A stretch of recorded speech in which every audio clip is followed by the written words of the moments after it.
नमस्कार, आपका हमारे न्यूज़ चैनल UK24 न्यूज़ में स्वागत है। मौसम समाचार। मौसम विभाग ने जारी किया अलर्ट, बारिश ओलावृष्टि की संभावना, चलेगी 80 किलोमीटर की रफ्तार से हवाएं।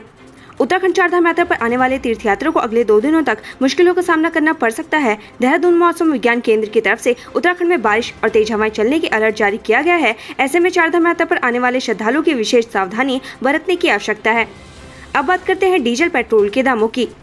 तेल की नई कीमतें जारी। उत्तराखंड में 100 रुपए से नीचे आया पेट्रोल, डीजल भी 7 रुपए तक हुआ सस्ता।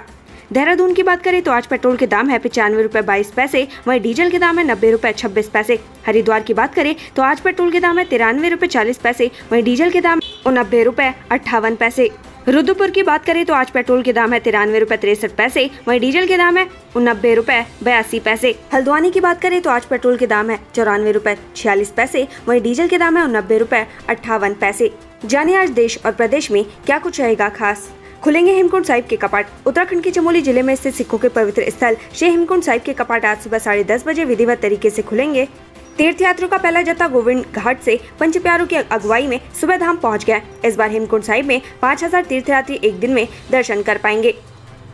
अमृत महोत्सव बाइक यात्रा। आजादी के अमृत महोत्सव के तहत खेल चरित्र से राष्ट्र निर्माण का संदेश देते हुए क्रीड़ा भारती की ओर से देश भर में सुबह 8:56 बजे एक साथ 18,000 किलोमीटर की बाइक यात्रा शुरू होगी। इसमें राष्ट्रीय और अंतर्राष्ट्रीय खिलाड़ी शामिल होंगे। उत्तराखंड में देहरादून में प्रेमनगर और हरिद्वार में गुरुकुल कांगड़ी विश्वविद्यालय से निकाली जाएगी। गढ़वाल विश्वविद्यालय में आवेदन की अंतिम तिथि। हेमवती नंदन बहुगुणा गढ़वाल केंद्रीय विश्वविद्यालय में वर्ष 2022-23 में स्नातक प्रवेश परीक्षा के लिए होने वाली CUET आवेदन की लास्ट डेट आज है। आवेदन फॉर्म की फीस आज रात 11:50 तक जमा कर सकते हैं। घर जाकर वोट दिलाएगी मतदान पार्टियां। चंपावत उपचुनाव को लेकर बुजुर्ग और असहाय और दिव्यांग मतदाताओं को घर पर ही उनके आवेदन के अनुसार मतदान पार्टियां गोपनीयता को ध्यान में रखते हुए उनके घर पर ही मतदान कराएगी। इस पूरी प्रक्रिया में वीडियोग्राफी भी कराई जाएगी। एप्लीकेशन फॉर्म जमा करने की last date. UET 2022 application form जमा करने की विंडो को आज राष्ट्रीय परीक्षण एजेंसी बंद कर देगी। CUET पंजीकरण आधिकारिक वेबसाइट CUET.samarth.ac.in के जरिए होगा। 44 केंद्रीय विश्वविद्यालयों और 36 अन्य विश्वविद्यालयों में UG कार्यक्रम में प्रवेश CUET 2022 के माध्यम से होगा। जापान रवाना होंगे PM। प्रधानमंत्री नरेंद्र मोदी आज रात जापान के लिए रवाना होंगे। जापान में PM मोदी शीर्ष व्यवसायियों के साथ बैठक करने के बाद भारतीय समुदाय को भी संबोधित करेंगे।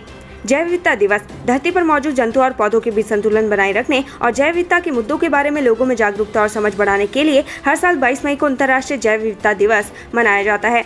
भानु सप्तमी। जब किसी भी माह की सप्तमी तिथि रविवार के दिन होती है उस दिन भानु सप्तमी होती है। भानु सप्तमी पर भगवान सूर्यदेव की पूजा विशेष रूप से की जाती है। ज्योतिष में सूर्य को पितरों का कारक माना गया, इसलिए भानु सप्तमी पर सूर्य से संबंधित पूजा व उपाय आदि करने से पितरों की आत्मा को भी शांति मिलती है। दोपहर 12:59 तक सप्तमी रहेगी। IPL 2022 सीजन के लीग राउंड का अंतिम मैच आज सनराइजर्स हैदराबाद और पंजाब किंग्स के बीच होना। ये मैच मुंबई के वानखेड़े स्टेडियम में खेला जाएगा। नॉकआउट राउंड के मुकाबले 24 मई से शुरू होंगे। देहरादून में मीट की दुकानों में छापेमारी, 7 दुकानदारों से वसूला गया जुर्माना। देहरादून में मीट की दुकानों पर SDF सदर के नेतृत्व में विभिन्न विभागों में संयुक्त छापेमारी की कार्रवाई की गई। इस दौरान 7 दुकानों में स्वच्छता व्यवस्था मानक के अनुरूप नहीं मिले, जिस पर दुकानदारों से 7,000 रुपए का जुर्माना वसूला गया। ज्ञानवापी मामले पर साध्वी प्राची ने ओवैसी पर बोला जोरदार हमला, का मस्जिद बनानी है तो सऊदी अरब जाएं। ज्ञानवापी मामले को लेकर साध्वी प्राची ने असदुद्दीन ओवैसी पर जमकर हमला बोला है। साध्वी प्राची ने कहा जो लोग पहले केवल खुदा से डरा करते थे वो अब खुदाई से भी डरने लगे हैं। हल्द्वानी। पत्नी से अनबन के बाद फांसी के फंदे पर झूला पति, पुलिस जांच में जुटी। लालकों कोतवाली क्षेत्र के पश्चिमी घोड़ा नाला स्थित राजीव नगर में देर रात 26 वर्षीय शख्स ने पत्नी से अनबन के बाद घर में फांसी लगाकर जान दे दी। घटना की सूचना के बाद इलाके में हड़कंप मच गया। सूचना के बाद मौके पर पहुंची पुलिस शव को कब्जे में लेकर पोस्टमार्टम के लिए भेज दिया। अलग अलग मामलों में 2 गिरफ्तार। किच्छा पुलिस ने आरोपियों को भेजा जेल। किच्छा पुलिस ने 2 अलग अलग मामलों में 2 आरोपियों को गिरफ्तार किया है। पुलिस ने एक की चोरी के मामले तो दूसरे को नशा तस्करी के मामले में गिरफ्तार किया है। पुलिस ने दोनों आरोपियों के खिलाफ मुकदमा दर्ज कर जेल भेज दिया। सितारगंज में तेज रफ्तार का कहर। अनियंत्रित स्कॉर्पियो ने कई वाहनों को मारी टक्कर। सितारगंज में आज एक तेज रफ्तार स्कॉर्पियो ने एक ई-रिक्शा और कई मोटरसाइकिलों को टक्कर मार दी। सितारगंज में कल एक तेज रफ्तार स्कॉर्पियो ने एक ई-रिक्शा और कई मोटरसाइकिलों को टक्कर मार दी, जिसके बाद ये स्कॉर्पियो एक दुकान में जा घुसी। इस घटना में कई लोग घायल हो गए। बुजुर्ग महिला का मकान कब्जाने का मामला। कोर्ट की फटकार पर बीजेपी नेता सहित 2 के खिलाफ मुकदमा दर्ज। हरिद्वार में एक महिला अपने मकान पर हुए कब्जे को लेकर पिछले 1 साल से न्याय के लिए भटक रही थी, लेकिन पुलिस ने भी कोई सुनवाई नहीं की। वहीं अब कोर्ट की फटकार के बाद पुलिस ने भाजपा नेता और एक महिला के खिलाफ मुकदमा दर्ज किया है।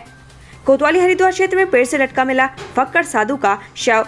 कोतवाली हरिद्वार के अलकनंदा क्षेत्र में उस समय हड़कंप मच गया जब क्षेत्र के एक पेड़ से एक फक्कड़ साधु का शव लटका हुआ मिला, जिसके बाद लोगों ने तत्काल इसकी सूचना कोतवाली हरिद्वार पुलिस को दी। वहीं मौके पर पहुंची पुलिस ने शव को पेड़ से उतारकर पोस्टमार्टम के लिए भेज दिया है। फिलहाल फक्कड़ साधु की पहचान नहीं हो पाई है। हल्द्वानी में स्पा सेंटर पर छापेमारी, आपत्तिजनक हालत में 3 युवतियों समेत 6 गिरफ्तार।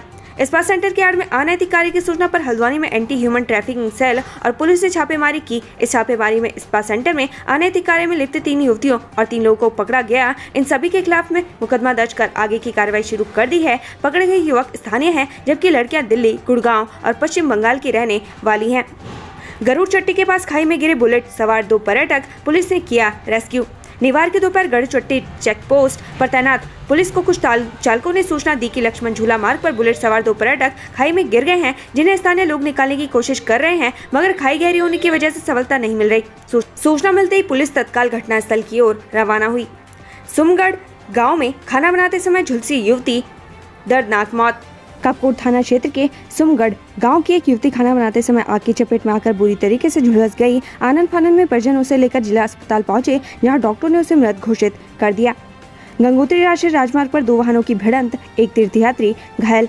गंगोत्री राष्ट्रीय राजमार्ग पर सुक्की टॉप उतराई में 2 वाहनों की भिड़ंत हो गई, जिसमें एक तीर्थयात्री घायल हो गया। मौके पर पहुंची ट्रैफिक पुलिस ने घायल को एलोपैथिक चिकित्सालय गंगानानी पहुँचाया, जहाँ प्राथमिक उपचार के बाद उसे जिला चिकित्सालय रेफर कर दिया गया। केदारनाथ में एक्टर सुशांत राजपूत की याद में बनेगा फोटोग्राफिक पॉइंट। केदारनाथ में जल्दी actor Sushant Rajput photography point बनाया जाएगा, जहां यात्री फोटो खिंचवा पाएंगे। पर्यटन मंत्री सतपाल महाराज ने इसके लिए निर्देश दिए हैं।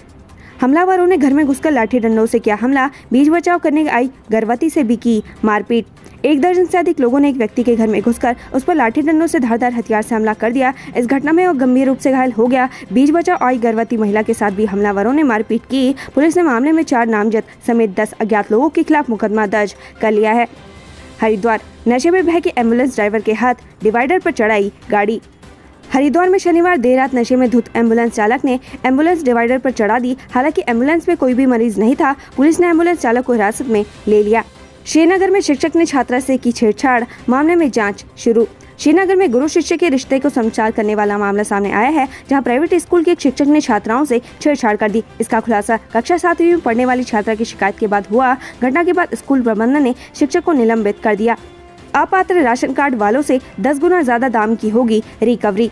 1 जून से शुरू होने जा रहे सत्यापन अभियान के दौरान पकड़े जाने अपात्र राशन कार्ड वालों को अनाज का 10 गुना तक ज्यादा मूल्य चुकाना पड़ सकता है। अपात्र राशन कार्ड वालों से सरकार केंद्र द्वारा गेहूं चावल के लिए इकोनॉमिक कॉस्ट के अनुसार रिकवरी करने का फॉर्मूला बनाया जा रहा है। देहरादून के चर्चित ट्रांसपोर्ट नगर गोदाम घोटाले में भी अधिकारियों से केंद्र इकोनॉमिक कास्ट पर वसूली की जा रही है। राशन कार्ड सत्यापन में यूपी भी रिकवरी के लिए इसी फॉर्मूले के साथ आगे बढ़ रहा है। शिक्षक भर्ती में पुनर्विचार का अनुरोध करेगी सरकार। बेसिक शिक्षक भर्ती में NIOS DLED को शामिल करने के आदेश पर सरकार हाईकोर्ट से आंतरिक आदेश तक पुनर्विचार का अनुरोध करेगी। सरकार ने शिक्षा विभाग को हाईकोर्ट के 28 अप्रैल के आदेश पर मॉडिफिकेशन एप्लीकेशन लगाने की मंजूरी दे दी है। बेसिक शिक्षा निदेशक वंदना गब्रियाल को इस मामले में तेजी से कार्रवाई करने के लिए निर्देश दिए हैं। सूत्रों के अनुसार शिक्षा विभाग में हाईकोर्ट से मॉडिफिकेशन एप्लीकेशन के मार्फत वर्तमान प्रक्रिया के बाबत भी गाइडलाइन लेगा। बीते 28 अप्रैल को हाईकोर्ट ने NIOS को वर्तमान में 2724 पदों पर चल रही बेसिक शिक्षक भर्ती में शामिल करने का अंतरिम आदेश दिया है। वर्तमान में इन पदों में 1849 पदों पर नियुक्तियां की जा चुकी है। बाकी 875 पदों पर भर्ती की प्रक्रिया हाईकोर्ट के आदेश पर रोक लगा दिया है। हाईकोर्ट के आदेश से शिक्षा विभाग मुश्किल में फंसा है। दरअसल सुप्रीम कोर्ट के एक आदेश के अनुसार किसी भर्ती प्रक्रिया के बीच में संशोधन नहीं किया जा सकता। सवाल ये भी है कि यदि नए सिरे से मेरिट तैयार की जाती है तो अब तक की पूरी चयन प्रक्रिया गड़बड़ा जाएगी और बाकी पदों पर भर्ती BEd TT प्रशिक्षित बाहर हो जाएंगे। केवल रिट दायर करने वाले अभ्यर्थियों को शिक्षक भर्ती में शामिल करने पर बाकी NIOS DLED प्रशिक्षित आपत्ति कर सकते हैं। यमुनोत्री हाईवे पर यात्रियों का हंगामा। यमुनोत्री राष्ट्रीय राजमार्ग के बंद होने के कारण यमुनोत्री क्षेत्र में फंसे तीर्थयात्रियों ने जान की चट्टी में प्रदेश सरकार तथा प्रशासन के खिलाफ नारेबाजी की। यात्रियों का कहना है कि उन्हें यहां से शीघ्र निकाला जाए, जिससे वह अपने तय समय के अनुसार अन्य धामों की यात्रा कर सकें। उत्तराखंड से संबंधित ऐसी ही खबरें पाने के लिए हमारे चैनल को लाइक व सब्सक्राइब जरूर करें। धन्यवाद।